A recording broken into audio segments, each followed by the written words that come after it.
Good morning, everybody. I'm here to read you a book called The Humpback Whale and the Little Girl, written by myself, Joe Billups, and illustrated by Karen Harville. Beautifully illustrated by Karen Harville, I should say.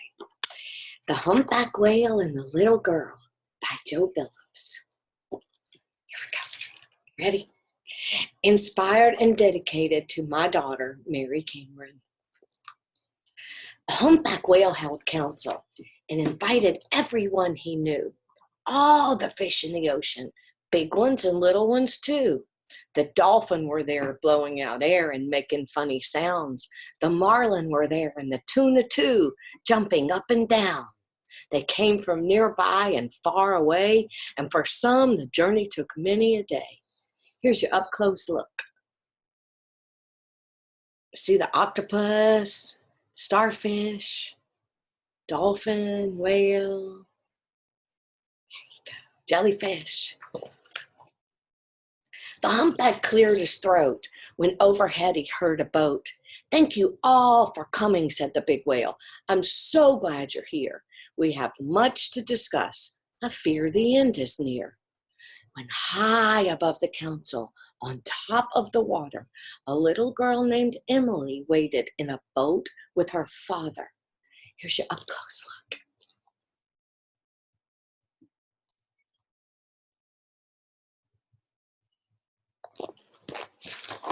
The night before, Emily had a dream that she was swimming in the sea. It was there she met the whale, and she learned her destiny.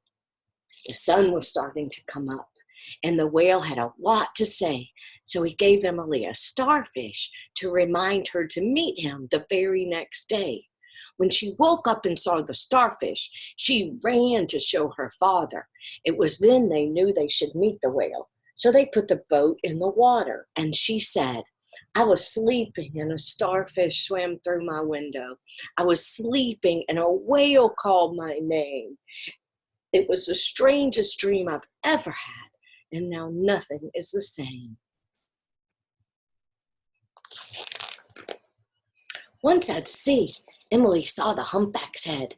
He winked at her with a great big eye, and this is what he said.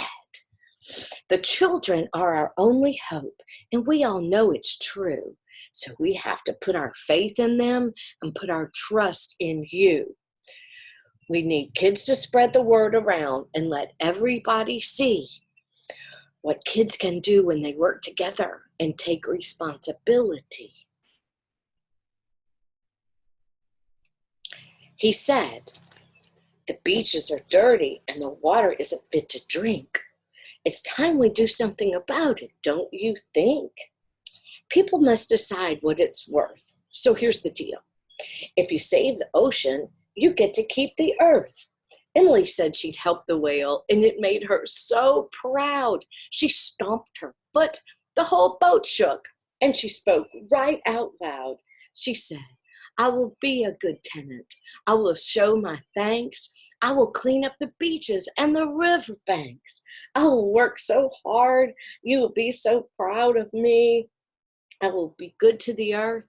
You will see." Emily hardly slept at all that night. She used lots of pens and paper. Her room was a sight. She knew she had a lot to do, and she had to do it right. Has your room ever looked like that? Pens and paper everywhere, poster. Mine has. When she got to school the next day, she put the posters on the walls. The message was everywhere you looked. It was up and down the halls. The message was simple and easy to understand. The ocean cannot take much more pollution from man. Give us clean water. Give us clean air. There's enough for everyone, and we know how to share. That's what the kids said. Here you go. Look at the turtle. Even they have a message too. Emily was determined. Few had worked as hard as she. Her picture was on the newspaper and the radio and on TV. She said, "We've got one chance to save our planet, this one and no other." The children told their parents. their sisters and their brothers. And soon everyone pitched in, and the ocean was cleaner than it had ever been. The children reminded everyone of the whale's message over and over again. Soon the factories stopped polluting the rivers and the streams. People stopped throwing garbage in the ocean, and the seas too became clean. Finally, when the waters were free of trash, the dolphin and the whale were happy at last. What a difference the children had made. The oceans were clean and the earth was saved. The whales have a message for you kids. Can you see what the whales say? Thanks, kids. There they are at the beach cleanup. Emily jumped into the water to see if it was really clean.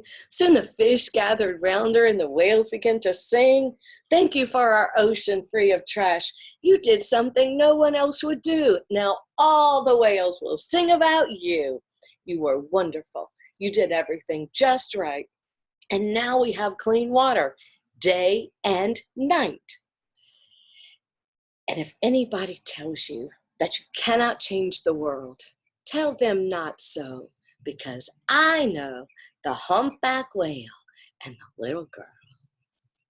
And the whale says, the end. Thanks, kids. Have a great day. See you for the next story. Bye-bye now.